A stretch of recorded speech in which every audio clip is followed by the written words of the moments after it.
Hello दोस्तों, welcome to my YouTube channel NB Sinu classes में आप सबका स्वागत है। और आज का टॉपिक है उपकरण और माप, मेजरमेंट एंड इक्विपमेंट।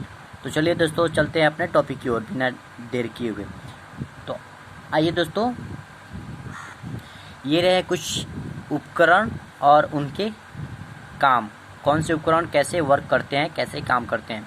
तो दोस्तों, बिना देर किए हुए इसे लाइक कमेंट शेयर करें और इसको सब्सक्राइब करना ना भूलें और रुके रहे वीडियो की एंड तक। वीडियो ही काफ़ी अच्छा है और काफ़ी इंटरेस्टिंग बना है और शॉर्टली भी है। तो दोस्तों, पहला है हमारा सोनार।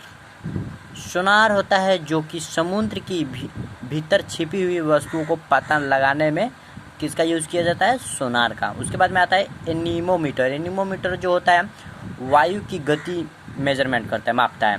उसके बाद में आता है पायरोमीटर, उच्च ताप यानी कि हाई टेम्परेचर को मेजरमेंट करता है। उसके बाद में आता है बैरोमीटर। बैरोमीटर वायुमंडलीय दाब को मेजरमेंट करने में काम आता है। उसके बाद में हाइड्रोमीटर। हाइड्रोमीटर जल का घनत्व बताता है। फिर आता है हाइग्रोमीटर। हाइग्रोमीटर आता है हवा का आर्द्रता मापने में। उसके बाद में आता है लेक्टोमीटर। लेक्टोमीटर आता है दूध का घनत्व मेजरमेंट करने में। उसके बाद में आता है स्टेथोस्कोप, जो कि हृदय की धड़कन सुनने में काम आता है और मेजरमेंट किया जाता है या सुनने में इसका उपयोग किया जाता है, जो कि डॉक्टर अपने गले में लेकर घूमते हैं। उसके बाद में आता है स्फिग्नोमैनोमीटर, जो कि ब्लड प्रेशर मेजरमेंट किया जाता है जिसके वजह से। उसके बाद में आता है कैरेट मीटर। कैरेट मीटर सोने की शुद्धता की जांच करने में इसका उपयोग किया जाता है। उसके बाद में आता है लक्ष्य मीटर। लक्ष्य मीटर प्रकाश की तीव्रता को मेजरमेंट करता है। उसके बाद में आता है रडार। रडार जो होता है रेडियो तरंगों द्वारा वस्तुओं की स्थिति पता लगाने में या ज्ञात करने में यूज किया जाता है। उसके बाद में आता है सिस्मोग्राफ। सिस्मोग्राफ का उपयोग किया जाता है भूकंप की तीव्रता मापने में। जी हाँ दोस्तों, जो सिस्मोग्राफ होता है उसी से हम लोग पता करते हैं कि यहाँ पे भूकंप जो आया है दिल्ली में, काठमांडू में, तो कितना पॉइंट कितना आया था, जो कि हमेशा रिक्टर पैमाने में मापा जाता है। ये दोस्तों ये याद रखिएगा। उसके बाद में आता है फेडोमीटर। फेडोमीटर जो कि समुद्र की गहराई मापने में यूज़ किया जाता है। उसके बाद में आता है दोस्तों पॉलीग्राफ। पॉलीग्राफ जो कि झूठ पता लगाने में यूज़ किया जाता है। उसके बाद है दोस्तों एल्टीमीटर, जो कि एल्टीट्यूड मेजरमेंट करने में काम आता है। उसके बाद में आता है एमीटर। एमीटर जो होता है स्ट्रेंथ ऑफ इलेक्ट्रिक करंट जो होता है उसमें यूज़ किया जाता है। उसके बाद में आता है रेवोग्राफ। रेवोग्राफ जो होता है रिकॉर्ड एटमॉस्फेरिक प्रेशर को करता है, मेजरमेंट करने में ये काम आता है। उसके बाद में आता है दूरबीन, जिसको कहते हैं बिनोक्लुलर, जो डिस्टेंस ऑब्जेक्ट करता है यानी कि दूर की दृष्टि को मेजरमेंट करता है, मापने में काम आता है। उसके बाद में आता है कैलोरीमीटर। कैलोरीमीटर जो होता है ऑब्जर्व हीट को मेजरमेंट करता है। उसके बाद में आता है क्लोरोमीटर, जो कि amount of chlorine in A solution का मेजरमेंट करता है। देखिए दोस्तों, इन ए सॉल्यूशन, ये रहा दोस्तों सॉल्यूशन। उसके बाद में दोस्तों आता है डायनेमो, जो convert mechanical energy to electrical energy को मेजरमेंट करता है। उसके बाद में आता है क्रोनोमीटर, जो कि एक्यूरेट टाइम को मेजरमेंट करने में यूज़ किया जाता है।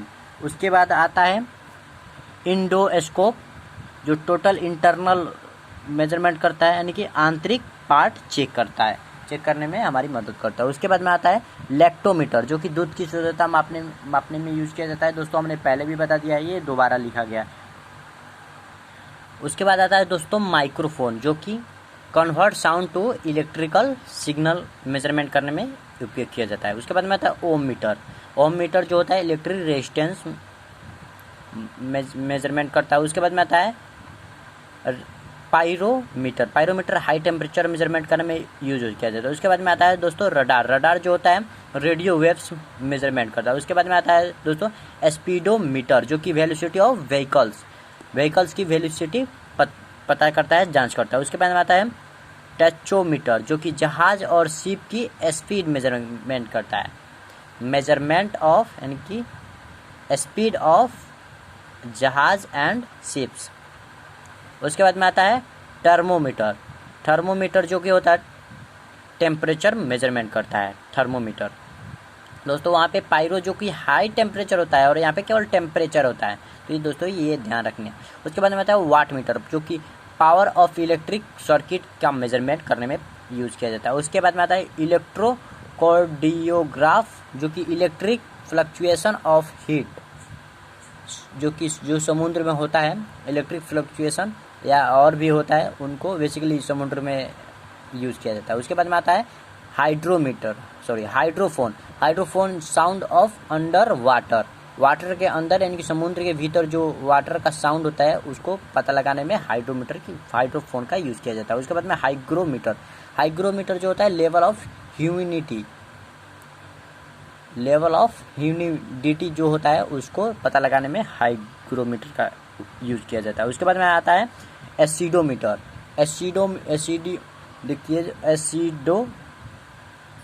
जो कि इंटेंसिटी ऑफ साउंड के बारे में बताता है। उसके बाद में आता है अल्कोहल मीटर उसके जो कि प्रोपोर्शन ऑफ अल्कोहल यानी कि अल्कोहल के बारे में बताता है कि कितना अल्कोहल है। उसके बाद में आता है बैरोमीटर जो होता है एटमॉस्फेरिक प्रेशर के बारे में जांच करने में हमारी मदद करता है और जो कि बैरोमीटर द्वारा संभव होता है। उसके बाद में आता है साइक्लोमीटर जो कि रिवॉल्यूशन ऑफ व्हील्स को जांच करने में साइक्लोमीटर की यूज़ किया जाता है। उसके बाद में आता है क्रायोमीटर जो कि होता है वेरी लो टेम्परेचर, जो कम टेम्परेचर को मेजरमेंट करने में क्रायोमीटर का यूज़ किया जाता है। उसके बाद में यूडियोमीटर जो होता है प्योरिटी ऑफ एयर की प्योरिटी को मेजरमेंट करने में हमारी मदद करता है। उसके बाद में आता है फोसीमीटर जो होता है फोकल लेंथ ऑफ लेंस की मेजरमेंट करने में हमारी मदद करता है। उसके बाद में आता है गैल्वानोमीटर, ये तो आपको पता ही होगा, जो कि इलेक्ट्रिक सर्किट बताता है। Electric circuit. उसके बाद में आता है दोस्तों हाइग्रोस्कोप जो कि चेंज ऑफ एटमॉस्फेरिक ह्यूमिडिटी के बारे में पता लगाने में हमारी मदद करता है। उसके बाद में आता है दोस्तों मच मीटर जो कि speed of aircraft of at the speed of sound. Aircraft और साउंड का स्पीड बताता है और बताने में हमारी मदद करता है। उसके बाद में आता है ओडोमीटर जो होता है डिस्टेंस ट्रेवल करने का मेजरमेंट करके हमारी मदद करता है। उसके बाद में आता है एक्सीलरोमीटर जो कि एक्सीलरेशन के बारे में हम जांच करके हमको बताता है। उसके बाद में आता है इलेक्ट्रोइंसेफोलोग्राम जो कि EEG के नाम से जाना जाता है और ये record electrical activity of brain के इलेक्ट्रिक एक्टिविटी को रिकॉर्ड करके मेजरमेंट करके और हमको बताता है। उसके बाद आता है दोस्तों हेलियोग्राफ जो होता है इंटेंसिटी ऑफ सनलाइट को मेजरमेंट करता है, मापता है। ओके दोस्तों। उसके बाद में आता है माइक्रोस्कोप जो होता है व्यू ऑफ स्मॉल ऑब्जेक्ट, सबसे छोटी वस्तु को देखने में हमारी मदद करता है। उसके बाद में आता है पाइयोमीटर यानी कि पाइजोमीटर जो है वो प्रेशर और कंप्रेसिबिलिटी को मेजरमेंट करने में हमारी मदद करता है। उसके बाद में आता है periscope view object above sea level. Okay दोस्तों। उसके बाद में आता है सीलोमीटर स्पीड ऑफ शिप, इसके बारे में पता लगाने में हमारी मदद करता है। उसके बाद में आता है स्टेथोस्कोप जो here heart and long sound. उसके बाद में आता है दोस्तों वेंटोरीमीटर जो कि rate of flow of liquids के बारे में हमको बताता है। उसके बाद में आता है जो वोल्टमीटर जो इलेक्ट्रिक पोटेंशियल जांच करता है। उसके बाद में आता है hygroscope show the change in atmospheric humidity. उसके बाद में आता है दोस्तों anemometer pressure and velocity of winds हवा। उसके बाद में आता है दोस्तों बोलोमीटर। बोलोमीटर हीट रेडिएशन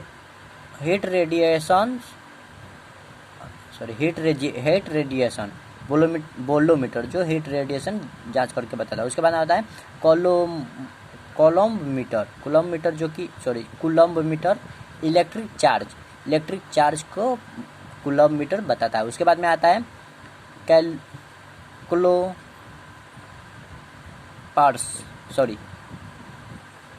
कुछ था ये दोस्तों, ये डबल एल है, यूज नहीं है। ये कैलीपर है, कैलीपर्स जो होता है inner and outer dia of bodies के बारे में बताता है। उसके बाद में आता है कार्डियोग्राफ हार्ट मूवमेंट के बारे में बताता है। उसके बाद में आता है साइक्लोट्रॉन जो कि हाई एनर्जी एक्सीलरेटर के बारे में बताता है। उसके बाद में आता है हाइड्रोस्कोप जो होता है व्यू ऑफ अंडर वाटर। उसके बाद में आता है फ्लक्स मीटर यूनिट वेपर में वेपर होता है, इसका यूनिट वेपर होता है।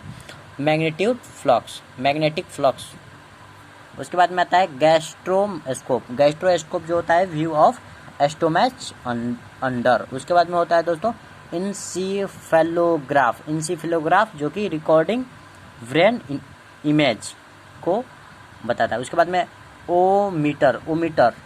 ओमीटर जो होता है एग यानी कि अंडा के बारे में जांच करके बताता है। उसके बाद में होता है ऑप्टोमीटर टेस्टिंग विजन के बारे में पता लगा कर बोलता है। उसके बाद में आता है दोस्तों pedometer distance travel on foot, पैर द्वारा डिस्टेंस ट्रेवल किए गए कैसे किए हैं उसके बारे में बताता है। उसके बाद में आता है दोस्तों sonograph record and analysing sound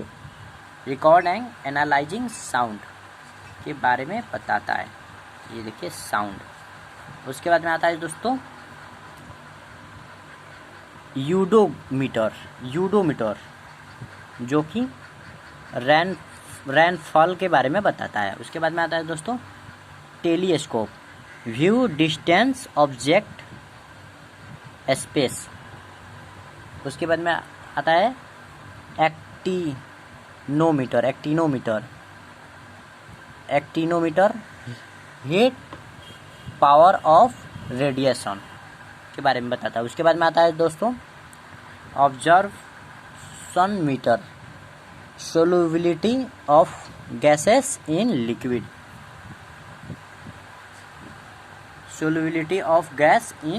liquid के बारे में बताता है। उसके बाद में आता है दोस्तों मैनोमीटर जो प्रेशर ऑफ लिक्विड और गैसेस के का जांच करके बताता है। उसके बाद में आता है ओमोमीटर जो होता है वो ऑस्मोमीटर जो होता है ऑस्मोटिक प्रेशर के बारे में जांच करके बताता है। उसके बाद में आता है पाइचीमीटर जो होता है पिचिंग स्मॉल थिकनेस मेजरमेंट करके हमको बताता है। उसके बाद में आता है दोस्तों फोनोमीटर जो होता है साउंड लेवल के बारे में बताता है। उसके बाद में आता है फोटोमीटर लाइट इंटेंसिटी के बारे में जांच करके बताता है। उसके बाद में आता है प्लानीमीटर जो होता है एरिया ऑफ प्लेस और फिगर के बारे में जांच करके बताता है। उसके बाद में आता है दोस्तों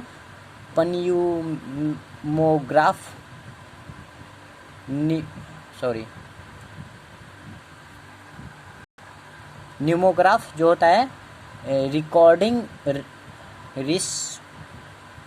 रिस्पिरेशन को जांच करके बताता है। उसके बाद में आता है दोस्तों पोटेंशियोमीटर इलेक्ट्रोमोटिव फोर्स ईएमएफ के बारे में जांच करके वो हमको बताता है। उसके बाद में आता है दोस्तों पोटोमीटर जो होता है rate of which plants observe water के बारे में जांच करके बताता है। उसके बाद में आता है दोस्तों राइनोमीटर जो कि एक्सपेंशन ऑफ लिक्विड का डेंसिटी बताने में हमारी मदद करता है। उसके बाद में दोस्तों quadrant height and angles in moving action के बारे में बताता है हमको। उसके बाद में आता है दोस्तों रेडियोमीटर जो कि हीट रेडिएशन के बारे में बताता है। उसके बाद में आता है दोस्तों salinometer amount of salt in A solution के जांच करके बताता है। उसके बाद में दोस्तों सेरीमीटर, सेरीमीटर जो होता है टेस्टिंग क्वालिटी ऑफ सिल्क, उसके बाद को जांच करता है। उसके बाद में आता है दोस्तों स्पेक्ट्रोस्कोप, जो कि forming spectra bye डिसफॉर्मिंग ray of light के बारे में हमको बताता है, रे ऑफ लाइट। उसके बाद में आता है दोस्तों टेचोमीटर, सर्वे पॉइंट ऑन मैप के बारे में हमको बताता है। उसके बाद में आता है दोस्तों टोनोमीटर, टोनोमीटर जो होता है the pitch of musical tones, tones के बारे में हमको बताता है, म्यूजिकल टोन्स। उसके बाद में आता है ट्रांसपोरेटर, जो कि receive and transmit A signal, जो सिग्नल को रिसीव और ट्रांसमिट करता है उसको जांच करके बताता है, उसको ट्रांसमीटर कहते हैं, ट्रांसपोंडर। उसके बाद में आता है दोस्तों विस्कोमीटर, जो कि द विस्कोसिटी ऑफ लिक्विड को बारे में जांच करके बताता है। उसके बाद में आता है दोस्तों ये रहे कुछ इक्विपमेंट यानी कि उपकरण और उसके माप, कौन से कामों में किस उपकरण का उपयोग किया जाता है। तो दोस्तों बहुत ही मेहनत से इतना सारा नॉलेज हमने इकट्ठा किया और एक ही वीडियो में आपको बनाया। तो दोस्तों इसके लिए आप लाइक ज़रूर करें, एक लाइक तो बनता है दोस्तों, और सपोर्ट भी करें और इस चैनल को सब्सक्राइब करें, और अच्छा लगे तो अपने दोस्तों को भी बताएं और इसको शेयर करें। थैंक यू सो मच दोस्तों, सब्सक्राइब करना ना भूलें।